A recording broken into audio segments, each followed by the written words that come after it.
Jadi ketua pelaksana FF itu nggak mudah ya, tanggung jawab yang besar sekali dan persiapannya juga sangat hektik. Karena sebenarnya LSPR ini adalah kampus ketiga. Kita pertama udah ke Kupang, terus ke Makassar, akhirnya ini sekarang gantian Jakarta.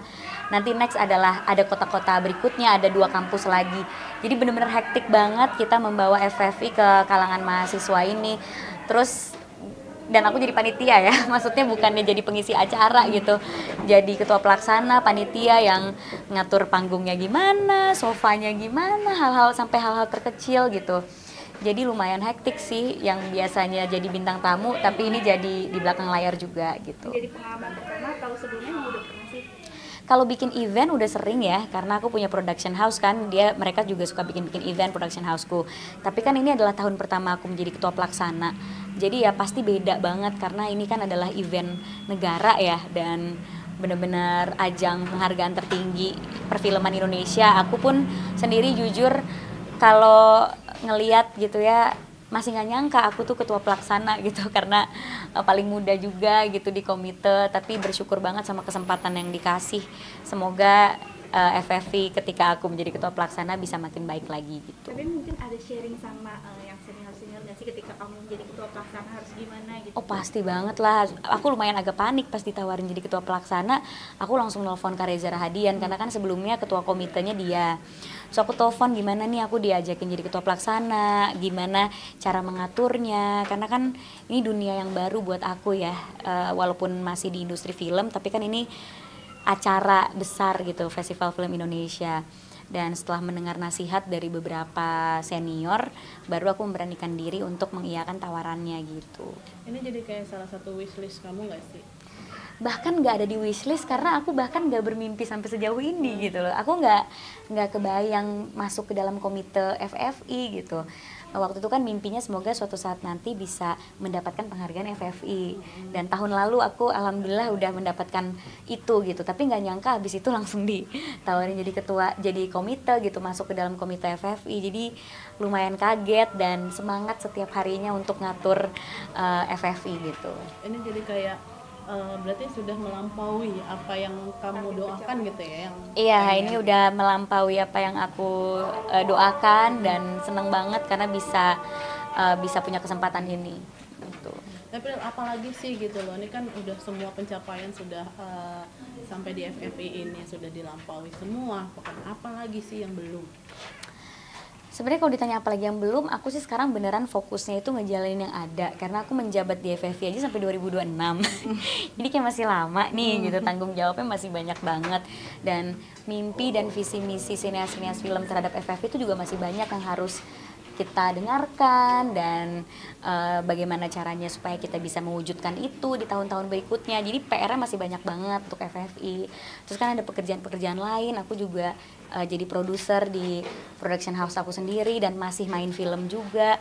Jadi bener-bener lagi menjalankan yang ada di depan mata dulu sih, karena beneran lumayan hektik banget hidup aku saat ini gitu. Artinya kerja di belakang layar masih tetap berjalan terus dan dilakuin terus ya Kak? Dilakuin terus ya, jadi sekarang aku punya banyak kantor dan harus kantor terus gitu. Ada kantor PH, kantor FFI, aku juga kan expert panel atau tenaga ahli di Yayasan BUMN, itu juga aku supervisi beberapa proyek mereka, kerja juga di konservasi. Jadi ya lumayan banyak dan hektik kegiatan belakang layarnya. Makanya di depan layarnya tuh sebenarnya aku batasi kayak setahun tuh 1-2 film aja. Karena kalau syuting film kan harus fokus ya. Takutnya kerjaan kantornya terbengkalai gitu. Ini kan padat banget ya jadwalnya. Mungkin untuk ngebagi Waktunya sendiri gimana?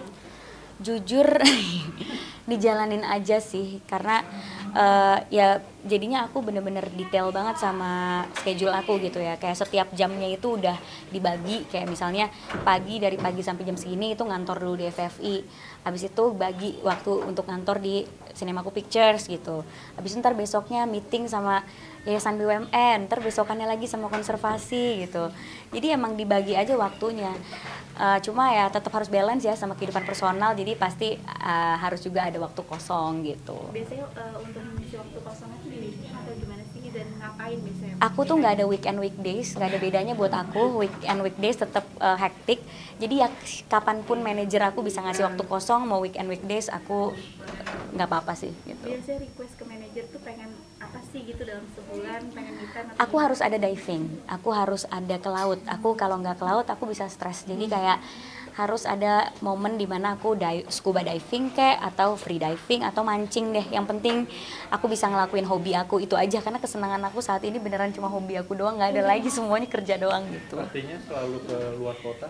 Enggak juga, kalau mancing bisa di Pulau Seribu, cuma 40 menit naik kapal, atau di Tanjung Pasir, naik kapal juga ya sebentar aja. Terus ya paling kalau ada waktu kayak 3 hari atau 4 hari kosong baru kita kayak ke Bali yang deket-deket. Kemarin sih agak jauh ke Alor ya di Nusa Tenggara Timur. Terus nanti ke depannya mungkin ada rencana-rencana lain. Mau keluar dulu sayang, sini. Kasihan loh kejebak di dalam lift. kalau hobi baru ada lagi nggak sih Kak sekarang? Belum ada ya, karena hobi yang ada aja udah nggak tahu bagi waktunya gimana. Jadi kayak udah pokoknya cukup kesenangan aku di laut aja. Harus ada 2 hari aja gitu, 2 hari 3 hari gitu pergi untuk sekedar healing sedikit gitu ya. Tapi itu juga tetap work from anywhere sih. Jadi walaupun aku mancing, diving atau free dive, tetap aja selalu standby handphone. Jadi nyarinya juga lokasinya yang ada sinyal gitu. Seberapa melegakannya kamu ketika udah diving? Lega banget. Sebenarnya bukan lega sih, tapi moodnya jadi kebangun lagi gitu. Yang tadinya udah burn out ngerjain ini itu, tapi pas ada waktu untuk kesenangan diri sendiri tuh moodnya jadi bangkit lagi. Jadinya besokannya jadi lebih semangat gitu. Ini kan padat juga ya jadwalnya, mungkin untuk kesehatannya sendiri dan pola makan gitu mungkin seperti apa sih, apalagi diet kan? Aku tuh sebenarnya nggak diet untuk ngurangin makan ya, karena ya udah mencapai berat badan yang bahkan kata orang-orang terlalu kecil atau apa. Jadi sebenarnya cuma makan sehat aja.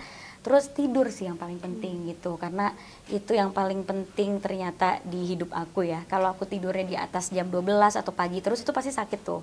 Jadi emang jam 11 malam udah usahain di kasur merem tidur dan ngasih pengertian ke teman-teman kerja untuk tidak ngecat aku di waktu jam-jam tidur gitu. Tapi selalu bawa makanan sendiri ya, kayak kemarin bakmi goreng. Iya, aku selalu bawa bekal sendiri, hari ini juga bawa bekal sendiri. Jadi emang biasain pagi-pagi bangun masak buat bekal sampai malam gitu. Kak, dengan padatnya kamu, dengan kesibukan kamu, support systemnya siapa aja?